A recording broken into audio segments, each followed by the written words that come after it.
This is Crow Inquisitors, and we are back with another behind-the-scenes look at a character in the game. Unfortunately, it is just me today. I couldn't find a time, or just schedules just didn't work out to have Trevor on for the podcast. He hasn't done role-playing game stuff with us in a while, and so don't have like regular contact, and so it just didn't end up happening to be able to have him on to talk about Sergio. But I am here to just talk briefly about who Sergio was as a character and just some thoughts about him in the same vein as we've been doing for the behind-the-scenes stuff on this so far. So as I mentioned on, I believe it was the last episode 5 of Crow Inquisitors, I had a little blurb about why Trevor joined the campaign. But just to reiterate that for people who maybe missed it or need a refresher. So our friend Trevor, we had done lots of role-playing game campaigns with him in the past. But when we started Crow Inquisitors, he was gone on an internship. He was in Texas, and so didn't have as much time, wasn't really as involved with the stuff that we were doing at that time. And so when he came back from the internship and found that we were in the middle of this campaign, he was interested in joining. And of course, I was interested in him joining as well, because we'd had a lot of fun in the past doing fun campaigns of various sorts. If you've listened to Idle Inspiration, he was in Savage Tide, our original D&D 3.5 campaign that ran for 8 years. And so we had him on. We had him make a character and jump in. And as you have probably guessed or noticed from the last episode, his name is Sergio Tahn, which means he's related to Alphonse and Dylan. So he's the uncle of Alphonse and Dylan. And there's obviously some kind of reasons in the background for why his character wasn't involved in this before. And as we continue with the campaign, especially when we get into season 2, you'll learn a lot more about Sergio as a character and what is just up with him and why he is the way that he is. And what his relationship in the Tahn family is, like how he interacts with the other members of the Tahn family, what his place and role is in the family and in the religious hierarchy. And so we'll learn that more about that in the future. But so obviously, right, we had Trevor come on kind of late into the campaign, into this season specifically. And so there will be a little bit of bumpiness as we get introduced to Sergio, find out who he is. He doesn't do a whole lot in season 1. He obviously does stuff and he's there, and his impact on season 1 is felt. Like he does things that change the other characters and the way they interact with things. But he really doesn't come into his own stride until season 2. And I'm really excited to get to season 2 because of that. Some of the stuff that Sergio does in season 2, some of the arcs that he's involved in, are some of my favorite role-playing game moments of all time, still to this day. So let's talk about Sergio for a little bit, shall we? So Sergio Tahn is a partner. He is a monk. He has a lot of interesting skills and traits and other things going on with his character. And so we're going to, as we've done with the other characters in these behind the scenes looks, we're going to just get a little bit of a dive into more of like the, under the hood stuff with these characters. So Sergio Tahn, his life paths are born noble, itinerant monk, partner, strider, and thinker. So just going through those one at a time, right? So he's born noble, just like all the other members of the church in Saran. The nobility and the church are really tied together, right? They're almost interchangeable, but not quite, right? You can be a noble and not be part of the church, or you can be part of the church and not a noble. But all the people who are like on the high end of the church hierarchy are all nobles. You really can't be a really important person in the church without also having been a noble, and to some extent still being a noble. There's a lot of what's the word I'm looking for? A lot of overlap in those two social categories in this setting. So he's born noble. He was an itinerant monk for a while, so he spent a lot of time wandering around, being a monk, begging for money, doing various religious rites and whatnot. Then he's a partner. So a partner in this setting is someone who can forgive sins, right? So they are given special coins called indulgences that can be given to a person who has done some sort of grievous sin or needs forgiveness in some way or another. And if the partner thinks that they are properly properly penitent, they can offer them an indulgence. I'm sure that in this setting, and I don't know if we got into it too much, especially in season 1, the corruption of that, right? Like, I'm sure there's people who buy indulgences from partners. That's definitely a thing in any corrupt church, and this was certainly a corrupt church. I mean, it's in the tagline of the show, right? The Church of Sauron is a corrupt church. And so that is obviously the case. But in theory, what happens is a partner sees someone who is properly penitent, and if they think that they are like worthy of basically just being instantly forgiven, and without having to go through all of the like rites and rituals that a normal person would have to go through to be properly forgiven of sins, they can offer an indulgence, a special coin that can instantly forgive people of sins. And so Sergio is a compassionate guy. He has kind of taken that philosophy to heart of he searches out for the dregs of society and tries to redeem them. And then something happened. He went on a pilgrimage to Teco, to the Teconi archipelago, and he didn't come back for a while. And there are some details on that aren't going to come into play until season 2. And so I don't want to spoil things necessarily. His character is a bit of a mystery at this point in the game. And this is honestly one of the reasons that I didn't do a short story for him. If you've noticed, I've been doing that for every character, except for, I guess, I haven't done Alphonse, and then I haven't done Sergio. I like having a short story from their viewpoint, and that's because there are things in season 2 that get revealed about them and the things they were doing in the past that aren't quite in the open yet. And so I've opted to not write those stories yet, and instead you got a fun poetry piece this week.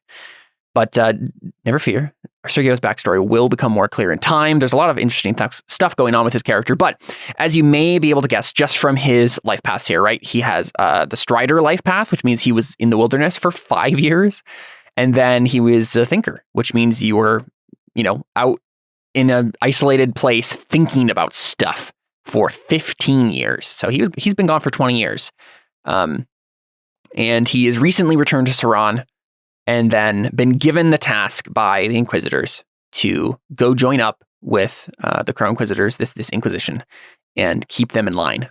The details of all of that will become more clear as we play and as we learn more about Sergio. So I've gone through, and I will actually go through some of Sergio's more esoteric abilities in the next session of Crow Inquisitors, the next episode. I have mentioned just his weird skills. So I won't go through all of that again, but suffice it to say, he's a very interesting character with a lot of different interesting skill sets to be explored.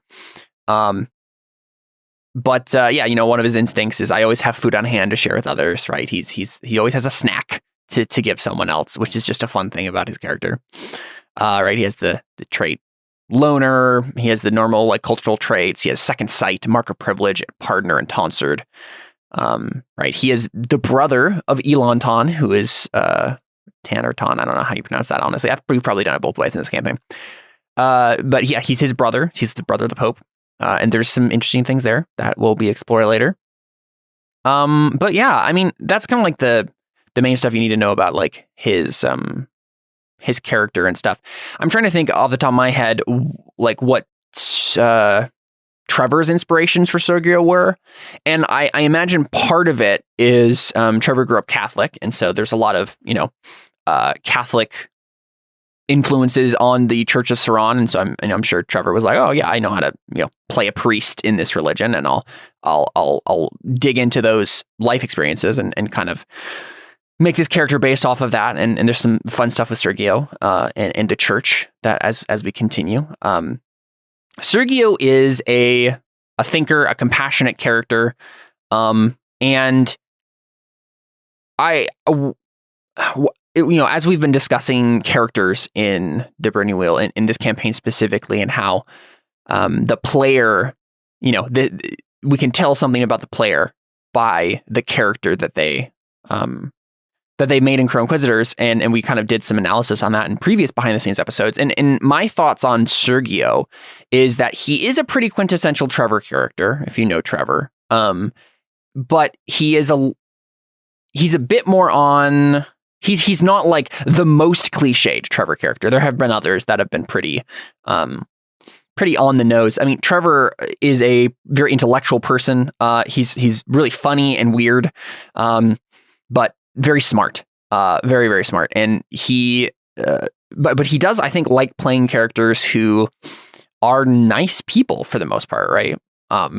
In our Savage Tide campaign, he played Dagoth, who was a lizard folk dragon shaman, and he was neutral good. And he played a good character who, well, he was honestly, Dagoth was kind of stupid, actually, that character, like in intelligence score.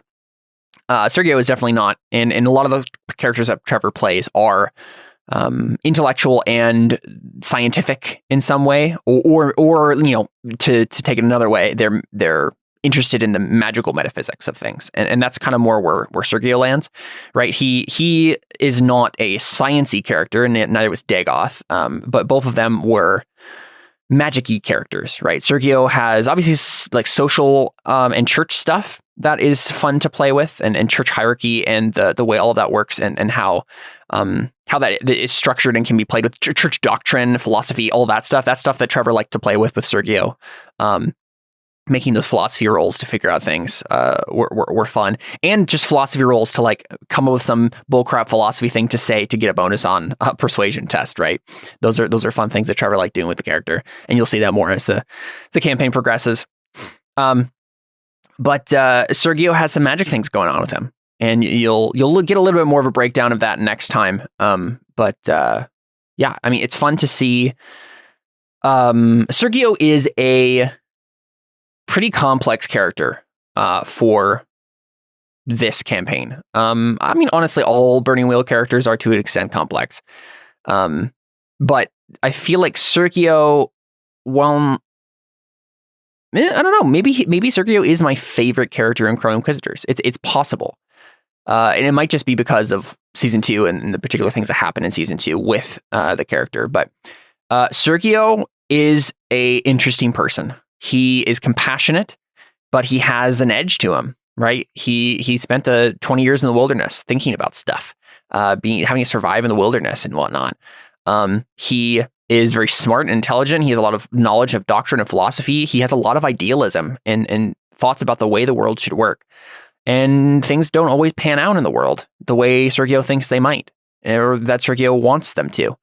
And there's, I think, some push and shove, some pull and push there with Sergio throughout the campaign of this kind of like idealism. How far is he willing to take his idealism versus a pragmatic approach to it? And honestly, Sergio, he goes back and forth between those two positions, right? He's trying to figure out if he's an idealist or a pragmatist. He knows that things can be done a certain way, and he has the skills to accomplish them a certain way.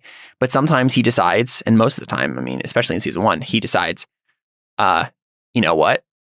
I think this is the right thing to do, despite the skills I have at my disposal to do it easier, right? And so that's a lot of what happens with Sergio as we play the game. In terms of Sergio, in contrast to the other characters, right? Sergio is a fun character to get as a kind of like fatherly or grandfatherly figure to a lot of the characters, right? Obviously, Dylan and Alphonse are his nephews, and so there's some fun stuff there. But him being kind of like the guide mentor figure was a fun addition to the game. In a way, all of the characters in Crow Inquisitors before this point are pretty opposed to each other. They're being stuck together in this Inquisition, but they don't really have ties that bind them. Sergio is the tie that binds them, especially at least in theory, right? And so it is fun to see how and why those things start to play out in the game. With Sergio interacting with the characters and trying to push them in a direction that is helpful, and sometimes that gets derailed pretty strongly. And I believe actually that you're going to see some of that in the next episode of Crow Inquisitors in episode 6. But obviously Alphonse and Dylan are his nephews. He doesn't interact with Cantarius a whole lot in the campaign, if I remember correctly, or Antonius, but Theo and him have some interesting moments. Because they're both religious types, but in a very different but complementary way. And there's some fun things that happen with their characters later on in the game. I think that's probably all I'm going to say for now about Sergio. as I said before, right? Season 1 is not Sergio's spotlight. He is a background character for the rest of the season. He has some fun stuff going on with him, but we really don't get Sergio in his stride until season 2, which I am excited to get to. I mean, it won't be for a while because these things take a long time to make and produce, but we'll get there. And when we do, Sergio will show you all his brilliance. This has been Crow Inquisitors. Thanks for coming with us on this adventure and looking behind the scenes and under the hood at all of these characters. We'll be back tomorrow with another episode of Crow Inquisitors.